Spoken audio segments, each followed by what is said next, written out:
Safar atau perjalanan ini, selain daripada sembahyang sunat 2 rakaat di rumah sebelum berangkat. Di dalam dalam safar ini juga ada terkait tentang kewajiban Jumat dan kewajiban puasa Ramadan. Dalam pembahasan Jumat, kewajiban sembahyang Jumat itu bisa gugur, artinya ada wajib lagi sembahyang Jumat apabila orang melakukan safar. Ini orang ulang sembahyang Jumat ada wajib laginya. Perjalanan seperti apa yang menjadi sebab kada wajibnya sembahyang Jumat? Maksudnya ini bagi lelakian lah, bagi beginian biarnya kada safar kita wajib juga. Ini lelakian maksudnya. Nah orang yang memang asalnya diwajibkan. Pertama, dia melakukan safar atau suatu perjalanan.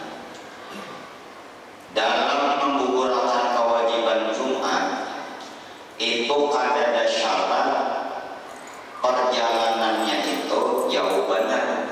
Asal safar aja, asal ngarannya safar aja. Kalau suatu perjalanan nang jauh itu dikatakan perjalanan yang menjadi sebab bolehnya sembahyang qashar, yaitu 16 parsah atau 2 marhalah. Itu dalam kitab fikih itu 16 parsah atau marhalatain, 2 marhalah. Dikonversikan dengan jarak kita sekarang 16 parsah atau 2 marhalah itu para ulama berbeda pendapat sampai kepada 5 pendapat. Paling pendek nangarannya 2 marhalah itu 81 km. Itu paling parah dah. Artinya bila kurang 81 kada masuk 2 marhalah. Itu berarti masih perjalanan kada jauh. 81 km itu paling parah. Para ulama mengartikan 2 marhalah tadi, hitungan kita sekarang. Paling jauh ada mengatakan sampai 100 kilo. Jadi 81 kilo, 83 km, 85, 90 dan 100 kilo. Dalam hal ini amun kita hendak mengqashar sembahyang, nang paling apik, nang paling hati-hati mengambil pendapat nang paling parah jaraknya nang paling jauh. Ayo, mana nang apik? Hendak nang paling parah nang paling jauh kan? Mana nang apik? Nang paling jauh. Kalau kita mengambil jalan nang paling jauh, itu otomatis amat pendapat tuh pakai beratan. Ambil 100 kilo. Aku nggak sampai 100 kilo, aku kadang mengqashar. Karena aku mengambil pendapat nang 100 kilo. Maka pendapat nang 90 karena 85, 83, 81 kan. Tapi bila kita mengambil pendapat nang 81 kilo, menurut pendapatan di atasnya masuk. Nah itu nang balik. Sama yang kayak nesok emas, orang hendak bajakan kan mengikuti perhitungan nesok emas. Nesok emas itu 20 miskal. 20 miskal itu kalau hitungan kita sekarang, ada ulama mengatakan 83 gram, ada yang mengatakan 85. Nang hendak bapik ambil mana? 83 atau 5? 83 atau 5? Ambil 83. Kenapa? Bila di situ sudah 83 banyak kan? Amun 85, oke nanti bisa saja. Belum sampai 85 lagi kan? Tapi sudah lebih 83. Masih ada pendapat yang mengatakan 83 wajib sudah didapat. Nah ini. Jadi kadang-kadang perbedaan pendapat para ulama itu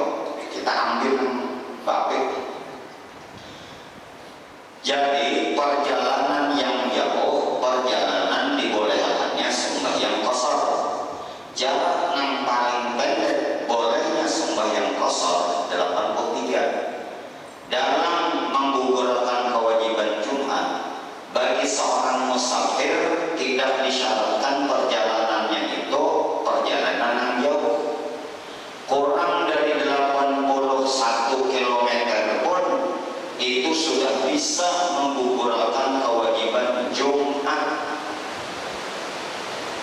Tenang aja biar kita di masjid gak hujan. Ya kita sudah ada motor hujan gak apa-apa. Artinya amun kita ialah rumah di Banjar, hendak gambut itu aja, gambut situ kita cuma ya sana. Hendak gambut aja ini bisa menggugurkan kewajiban Jumat bisa. Gambut berapa kilo? Mulai dari sini berapa kilo? 10 kilo. Mau dasar gambut kan? Ini yang pertama dulu dipahami, untuk menggugurkan kewajiban Jumat, jarak perjalanan itu kadang mesti jauh. Itu dulu yang dipahami. Satu. Syarat yang kedua, perjalanan itu dilakukan sebelum masuknya waktu subuh. Kalau perjalanannya itu gambut atau jauh lebih pada gambutnya, jauh misalnya, anggapnya perjalanannya jauh benar, sudah mencapai 81 kilo bahkan lebih, tapi perjalanan itu dilakukan limbah sembahyang subuh. Anggaplah berangkatnya jam 7 isukan, jam 8, jam 9, maka ini wajib Jumat. Sebaliknya, kalau perjalanan itu kada jauh, orang, jadi kada jauh tadi artinya orang dari 81 kilo, belum contoh akan gambut tadi, tapi keluar daripada batas kota atau memulai melakukan perjalanan keluar dari batas kotanya itu sebelum subuh, maka ketika kita berada dalam perjalanan, anggaplah sampai di gambut, kita kada wajib Jumatan. Paham tak ya? Ini kan tadi hari Jumat lah, kita ini subuh Jumat lah. Artinya siang kita wajib sembahyang Jumat. Kalau kada hendak wajib sembahyang Jumat tadi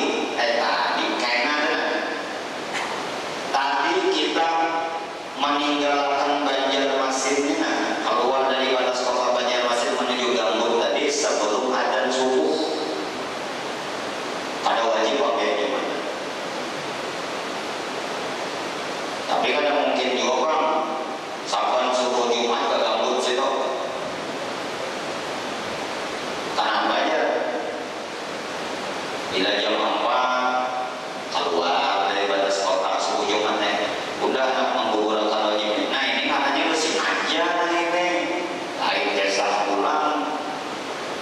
Nih contohnya misalnya biar melakukan suatu perjalanan, hendak pulang kemana misalnya nak mudik, kebetulan biar berangkatnya itu subuh Jumat. Nah apakah nanti di perjalanan biar wajib Jumat atau tidak, dilihat daripada keluar batas kotanya.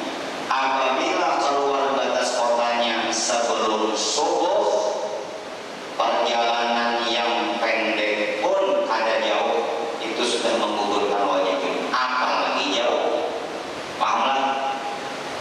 Ini berangkat jam 9, orang misalnya ke Pulau Sungai sana, orang kami singgah sopir kan misalnya ke Jumatan, seorang begana jadi mobil, kenapa dia? Aku musafir aja, ada wajib Jumat, datang di mana? Ada wajib Jumat, berangkat aja di subuh. Nah ini harus lakukan. Jadi berangkatnya atau keluar dari batas kota sebelum subuh.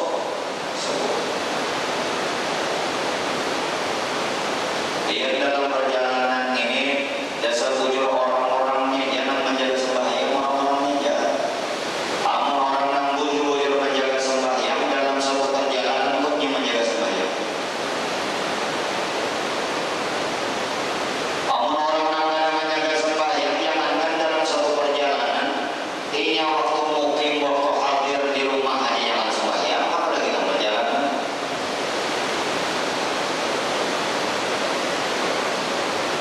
suah bagian bobot ubahan sopirnya nang singgah seorang nih tidak sampai waktu sembahyang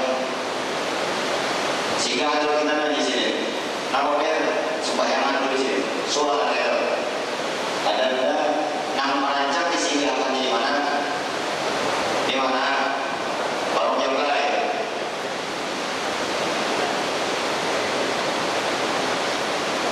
amun daerah Hulu Sungai udah tahu di jalan mana orang jam lain amun daerah menuju ke Palangka sana rancang mana disinggahkan buahnya mau apa ada undangan ceramah maklum betul lagi muat aja baru dia singgah aja loh harus lagi boleh aja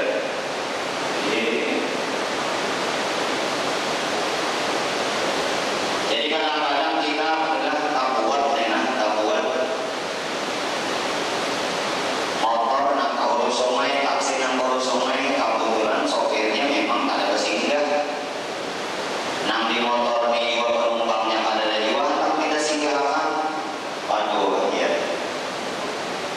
jangan diperhitungkan pada singgah di situ tapi sana sempat aja sembahyangnya karena di jamaah boleh aja perjalanan jauh nih kau aja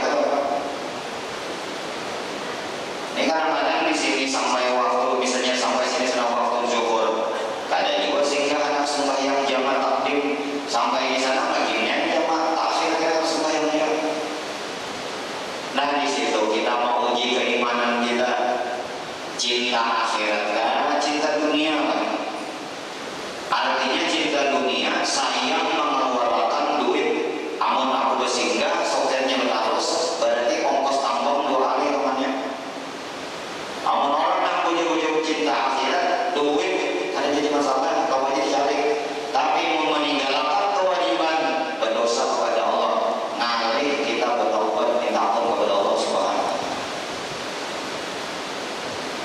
Jadi jamaah sekalian yang dimuliakan Allah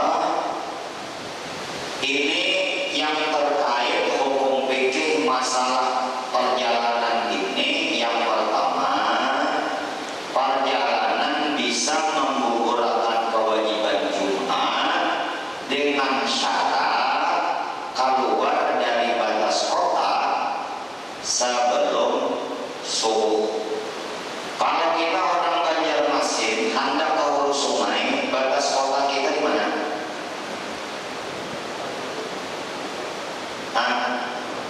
Batas kota kita di mana? Al-Bujung Hira. Yang itulah yang depan perpustakaan daerah. Kan limbahnya itu sudah Kabupaten Banjar. Artinya beda sudah. Kita Banjarmasin itu kabupaten.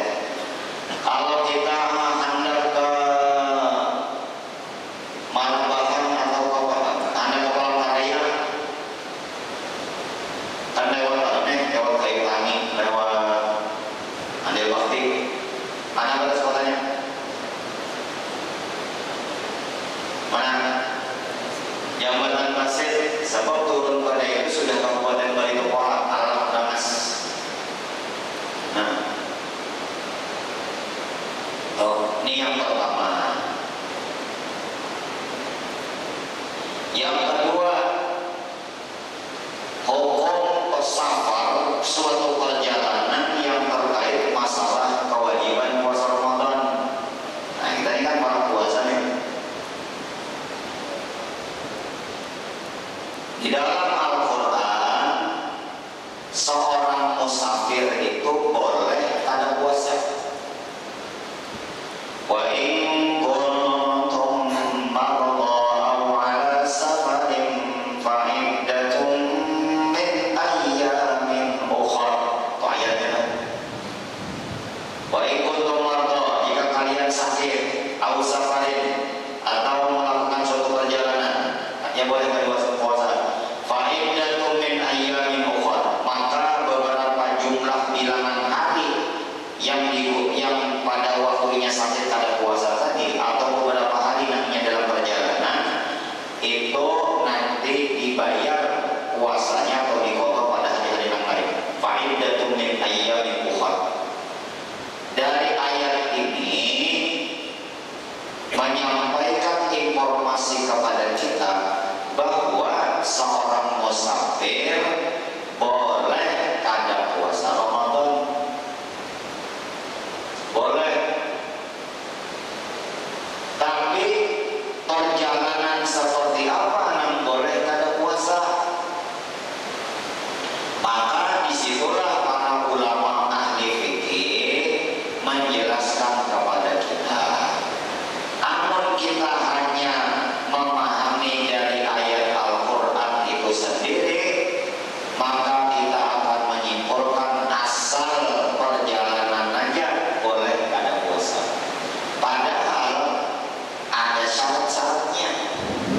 Di antara syaratnya suatu perjalanan bolehnya kada puasa Ramadan, yang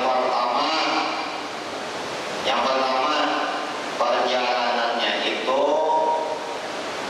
bukan untuk maksiat. Dua, perjalanannya itu jauhnya dibolehkan sembahyang qashar. Nah, di sini bedanya dengan kewajiban Jumat tadi. Kalau gugurnya kewajiban Jumat, tidak ada syarat perjalanannya jauh. Tapi kalau menggugurkan kewajiban puasa Ramadan, disyaratkan perjalanannya itu jauh. Yang ketiga, keluar dari batas kotanya sebelum subuh. Walaupun malam tadi inya sudah berniat puasa. Ya, misalnya malam tadinya umat sembahyang tarawih, ya kan? Umat sembahyang witir, sebelum bubar, sebelum pulihkan, imam biasanya memimpin akan membaca lafaz niat puasa. Berniatnya sudah berniat. Cuma pas bisukan pukul 4 berangkat dehnya. Keluar dari batas kota sebelum subuh. Anggaplah hendak ke sungai, sembahyang subuh itu kawaninya di Masjid Al-Fujuh atau di Jambut. Maka orang seperti ini boleh kada puasa Ramadan. Tapi mau berangkatnya ke hulu sungai di bawah subuh, biar jauh pada hulu sungai, ke atas lagi misalnya, ke atas pada muntai Tanjung tembus, atau keluar daerah sekalipun. Tapi bila keluar dari batas kotanya sesudah subuh, maka inya wajib puasa.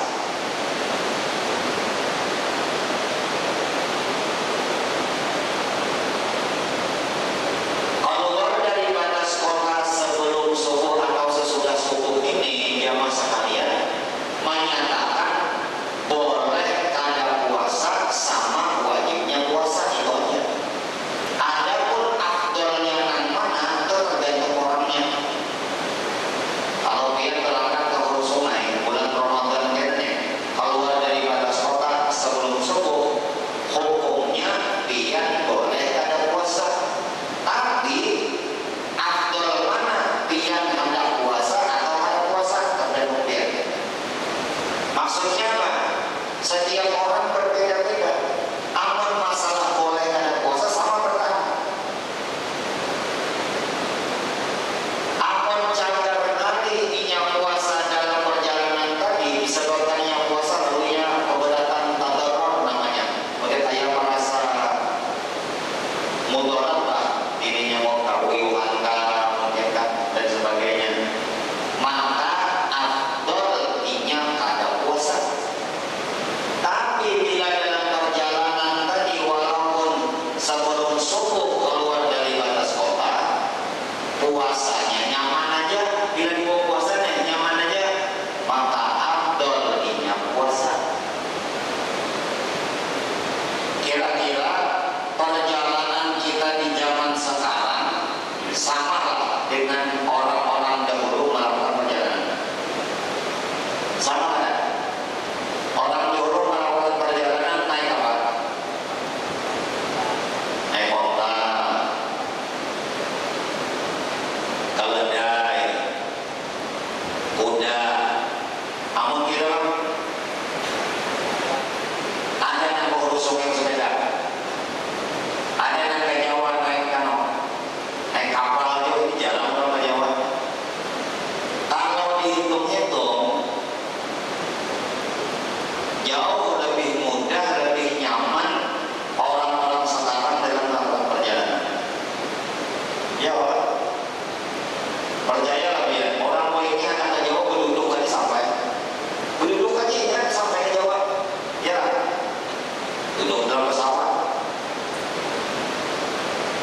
sekali mencolok mata aja, membuka matanya sampai kan anak berangkat kepanjang, goreng, limbah terbuka sampai, masya Allah, nyamannya.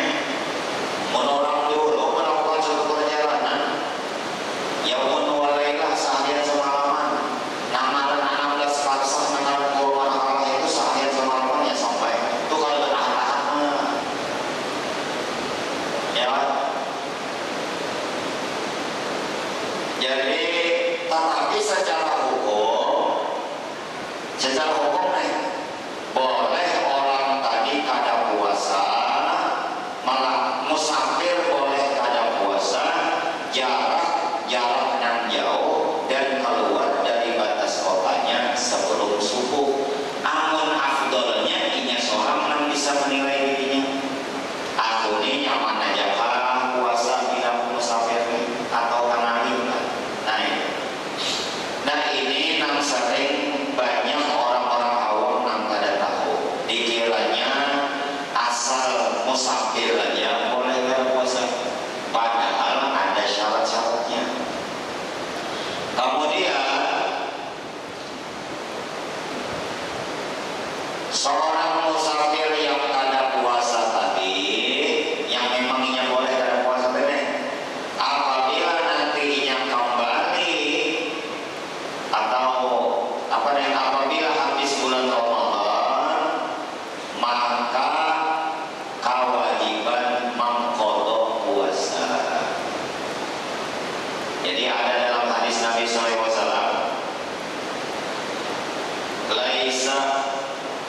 laisa minal birri asyamu bis-safar, kan ada dalam hadis itu. Bukanlah termasuk kebaikan, kata Rasulullah, berpuasa dalam suatu perjalanan. Nah ini ya tadi kayak itu penjelasannya. Orang itu sudah keluar dari batas kota sebelum subuh, dalam perjalanan jauh, dipaksanya puasa, padahal ini itu keuyuhan, mudarat, maka itu tidak termasuk kebaikan, kata Nabi. Kalau dalam kitab Kawakib ini ada disinggung di situ hadisnya ini, di Yaman sana ada kabilah Himyar namanya. Di Yaman itu ada kabilah Himyar. Mereka kalau berpandir bahasa Arab, alif lamnya itu digantinya mim, sehingga dia membaca hadis ini, nama asalnya laisa minal birri min asyamu bis-safari, dia baca laisa minal birri asyamu minam safari. Nah, kita jawabannya ada dulu. Jadi jamaah yang dimuliakan Allah Subhanahu wa taala, dari dua hukum ini harus kita pahami, jangan sampai salah. Gitu. Jamaah yang dimuliakan Allah Subhanahu wa taala,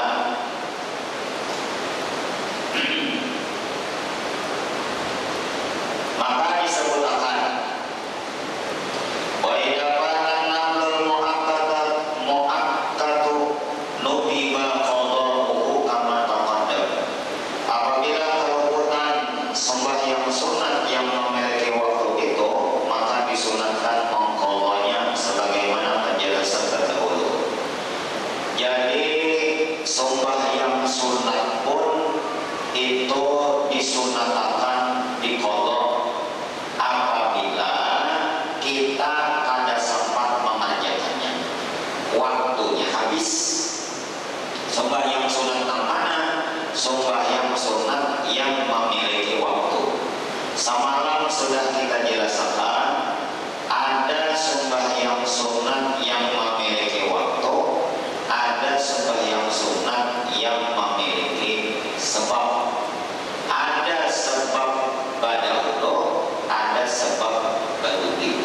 Yang disunatkan diqadha apabila kita kada mengerjakan sembahyang sunat yang memiliki waktu.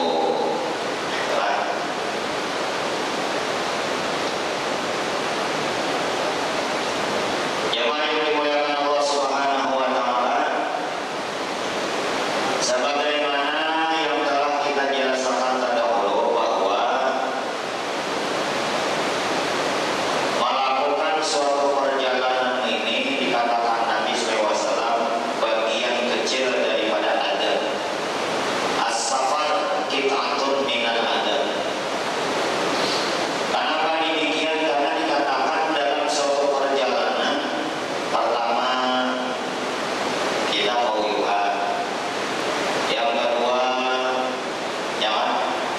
berpisah dengan keluarga. Maka hendak melihat daripada sifat asli seseorang itu dikatakan semalam, yaitu dalam suatu perjalanan. Makanya dikatakan perjalanan dalam bahasa Arab itu safar. Kenapa jadi disebut dengan safar? Karena safar itu yasir, safar yasir, sufran artinya sufran, artinya membuka. Safar yasir itu artinya membuka wajah sebetulnya artinya.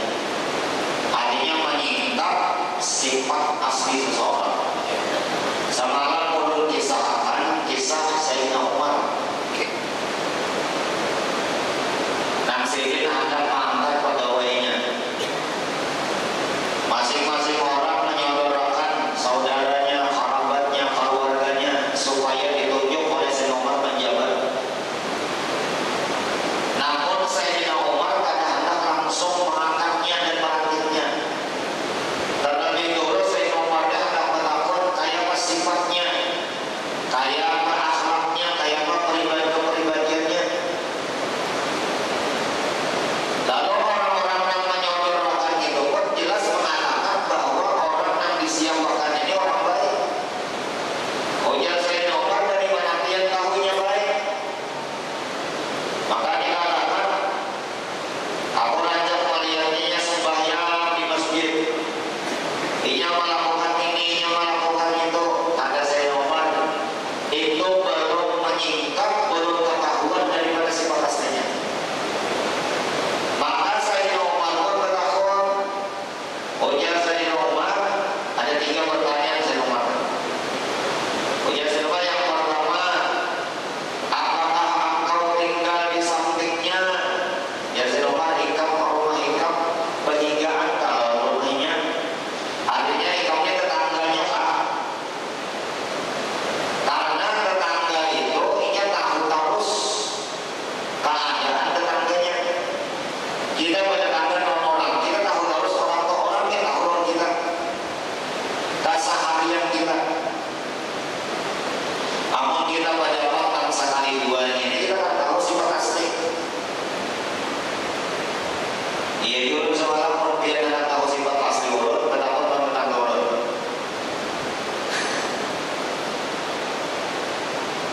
Mau melihat pertemuan subuh Jumat saja, masya Allah, ya buruk.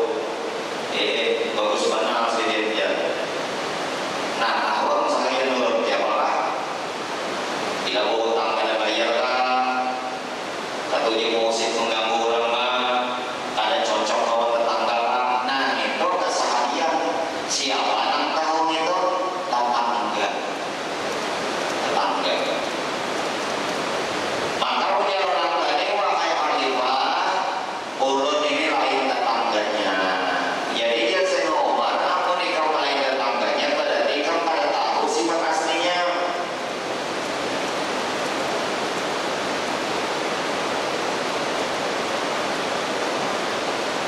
Biar-biar nang pernah berhutang lah, biar-biar pernah ada nukar, misalnya barang-barang elektronik atau nukar apa, nyawa. Hubungan listrik nang mau utang ini pada langsung percaya apa menyalon biar. Nang awalnya mencek biar, anak tahu biar menjawabnya. Didatanginya tetangga pian, cuma biar nggak tahu. Makanya dia syaratnya seperti nantinya KTP-nya. Dari KTP itu tahunya alamat pian. Pian tinggal di mana? Tinggal di Kelayang yang ini. Karena didatanginya dikirimnya utusan set kirimnya sana. Bertakon dulunya. Mana rumah Bapak Ano ini? Nah, tetangga-tetangga di ini tahu nih. Ini berapa lama sudah jadi dia? Gawiannya apa aja? Kenapa? Ia menggali data pribadi dia kawan tetangga. Sebab tetangga itu tahu sifat asli kita, apa keseharian kita. Amunnya bertakun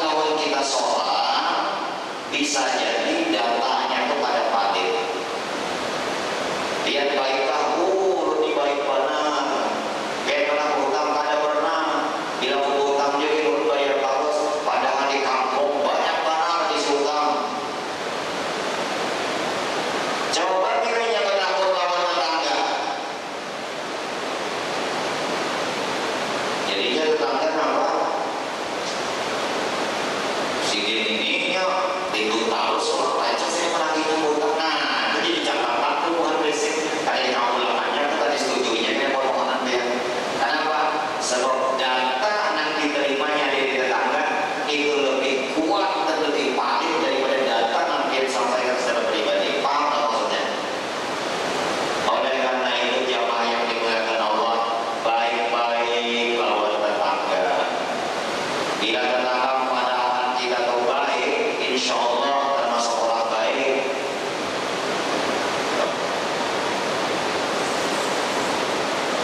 Yang kedua punya Sayyidina Umar. Jadi Umar yang kedua nih. Bila pian kada, bila rumah pian kada kehigaan lawan rumahnya, bila pian lain tetangganya, pernahlah pian berurusan yang berhubungan lawan duit tahunnya nih. Berurusan lawan duit, nah kayak mainnya. Berurusan masalah duit, ibaratnya kalau inya berhutang, ibaratnya kan duit berhutang misalnya. Kayak apa ini dalam masalah hutang itu? Tepat waktu kah bayar atau kayak apa? Atau kalau misalnya pian begawi upatinya, yang pian mestinya diupahnya nanti apa ini menjadi upah pian? Kalau pian menitipkan suatu amanah, kayak apa ini menyimpan, menjaga amanah pian dan mengembalikan amanah pian? Ataupun hal-hal yang berkaitan dengan duit. Jadi ujarnya tadi, aku kan pernah jual hubungan duit tahunnya nih. Ujar saya Umar berarti dia tidak tahu sifat aslinya. Anda tahu sifat orang pian duit menjadi duit saja, menjadi duit. Kadang-kadang perkataan tidak sesuai dengan perbuatan bila sudah duit di hadapan. Ya kan? Yang benar bisa jadi salah, yang salah bisa jadi benar. Apa yang disampaikan itu mudah, tapi ketika dihadapkan lawan duit itu berat. Bisa menasihati orang, bisa memadahi orang, tapi bila sudah hubungan lawan duit kayak apa? Anda mantas orang itu jujur atau ada baik, atau ada sifatnya, tes lawan duit. Dia bila Anda mau mengerjakan orang tuh di rumah, misalnya Anda tahu kejujurannya, tes dulu lawan duit. Misalnya dia menyuruh orang merah bertapas, tes dulu, Anda dulu 5.000 duit di kantongnya. Amuninya ada membulikakan, iya sudah 5.000 jadi hantuknya, balik 5.000. Saya membulikakan. Nah, Pak, ini duit biaya, Pak, itu dari anak bertapas, duit biaya 5.000, wajah kita hebat nih. Jangan berhenti, tambahi lagi tesnya. Anda 100.000 di kantong. Oh, selagi membulikakan jiwa, hebat benar nih. Awet sebagai tes 1 juta, saya hilang.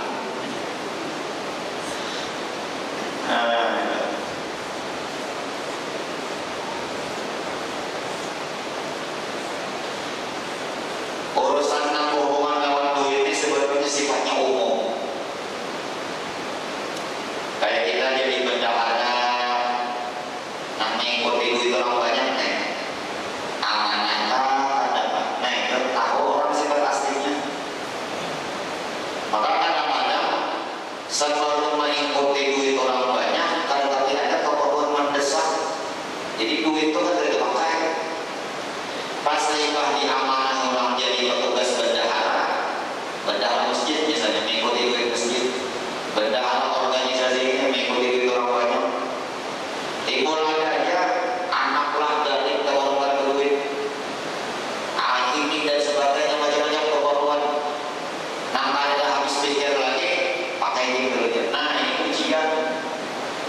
ujian kita.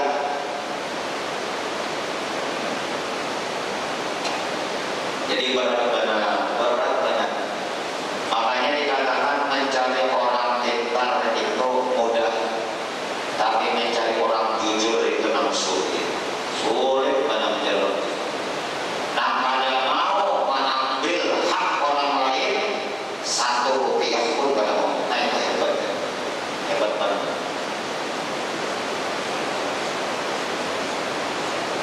Mudah-mudahan kita dipelihara oleh Allah Subhanahu wa Ta'ala. Makanya diistilahkan orang tuh bila tergila-gila lawan duit, makanya matanya nama matanya abang kah, hijau kan.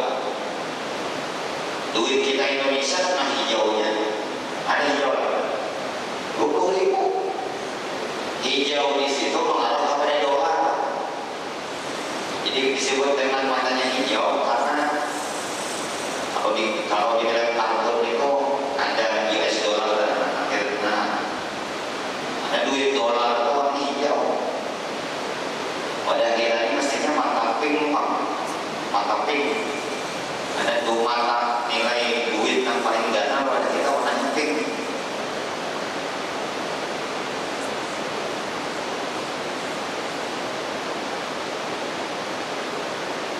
Ya Allah Rabbi. Dulu kan dikisahkan ada orang saudagar bisi anak 3 ekor. Si ini sugih banget. Cuma harta ini hendak diberikan kepada salah satu anaknya yang ketiga itu. Dihibahkan. Cuma karena orang tua saudagar ini orang soleh, ia hendak memberikan hartanya itu di antara anaknya yang buyuk-buyuk soleh yang bisa mencari harta itu dengan jalan yang halal.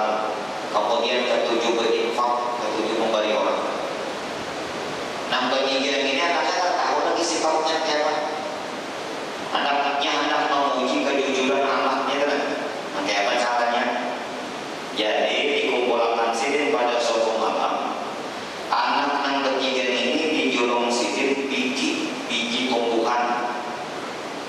Jadi sidin tugas kalian adalah menanam biji ini. Aku beri waktu 2 tahun.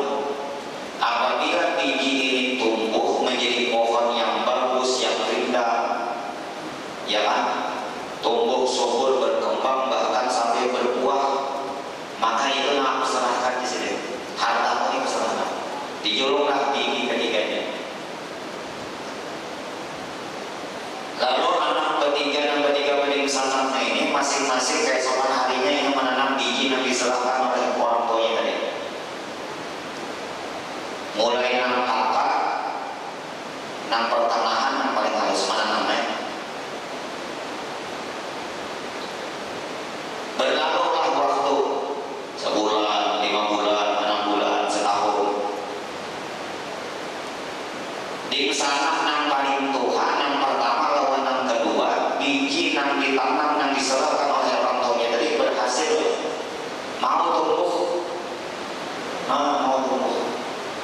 Jadi semakin hari semakin ganas sampai 2 tahun berbunga, berkembang dan berbuah. Adapun di sana nomor 3 biji yang diserahkan dari kasih tumbuhan, dalam artinya kan bisa merawat.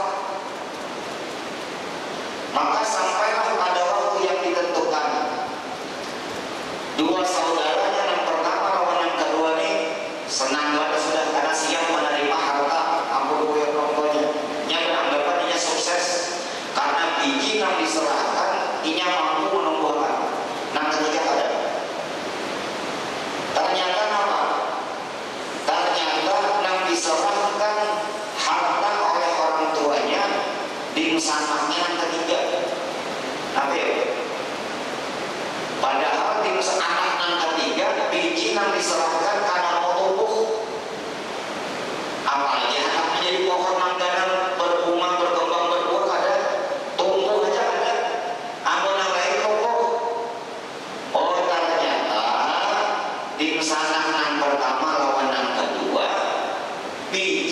diserahkan abahnya, digantinya dengan biji yang bagus. Jadi abahnya ini pintar. 3 biji tumbuhan yang diserahkan kepada anaknya pertama, kedua, dan ketiga, tuh memang bijinya kan mau tumbuh. Bijinya tuh akan tumbuh.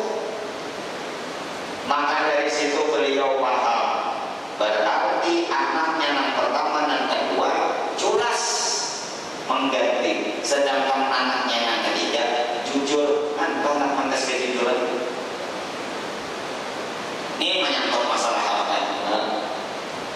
Dalam kehidupan kita seperti itu.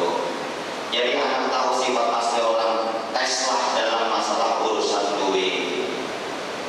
Kadang-kadang tuan guru ini jauh mata lawan duit. Yang ketiga, kata Sayyidina Umar, bila ikam kanda suah urusan duit lawaninya. Yang ketiga, suahkah ikam bersamanya dalam suatu perjalanan. Ujar orang tadi kaya suah juga. Jadi dia Umar pada ikam pada tahu sifat asli orang ini. Nah, jamaah sekalian yang dimuliakan Allah, perjalanan ini biar suatu perjalanan ini membuka juga sifat asli kita.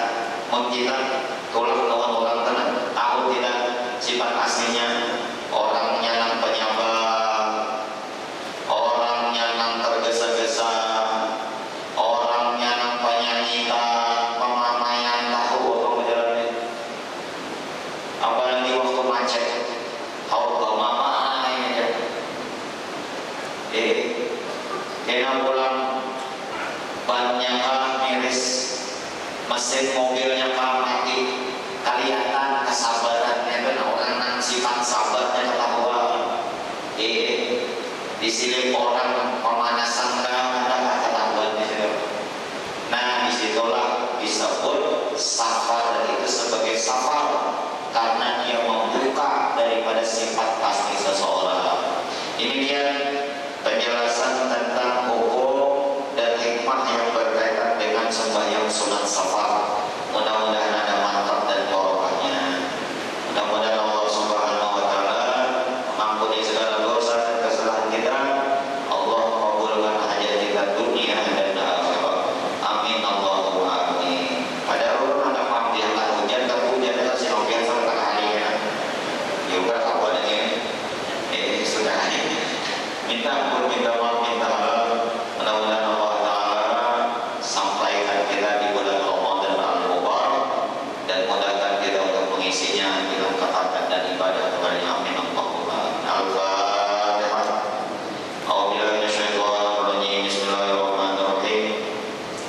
Alhamdulillahirabbil alamin arrahmanir rahim maliki yaumiddin iyyaka na'budu wa iyyaka nasta'in ihdinas siratal mustaqim siratal ladzina an'amta 'alaihim ghairil maghdubi 'alaihim waladdallin. Amin. Bismillahirrahmanirrahim. Alhamdulillahirabbil alamin. Allahumma shalli wa sallim ala sayyidina Muhammadin amin wa ala alihi wa sahbihi yaumiddin. Allahumma inna nas'aluka ilman nafi'an wa 'amalan mutaqabbalan wa rizqan wasi'an wa halalan wa shifaan min kulli daa. Allahumma barik lana fi Rajab wa Sya'ban wa balighna Ramadan wa balighna Ramadan wa balighna Ramadan wa a'inna 'ala al-qiyam wa siyam wa tilawatil Qur'an bi rahmatika ya arhamar rahimin. Allahumma ihfadna min al-afati wal atham. Rabbana atina fid dunya hasanah wa fil akhirati hasanah wa qina adzabannar. Wa sallallahu ala sayyidina Muhammad wa ala alihi wa sahbihi wasallam. Walhamdulillahi rabbil alamin. Ya Rabbi bil Mustafa al maqasidana maqadaya wasi'an karami. Ya Rabbi bil Mustafa وَوِلَّنَا مَمَضَيَ وَسِعَانَ كَرَمِي يَا رَبِّي مَقَاصِدَنَا وَوِلَّنَا وَسِعَانَ كَرَمِي. تَقَبَّلَ اللَّهُ مِنكُم. Mari kita sembahyang surat Isya.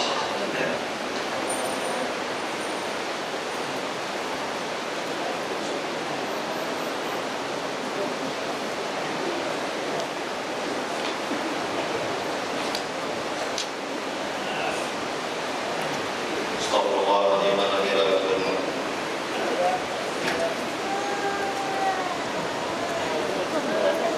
Kalau boleh tahu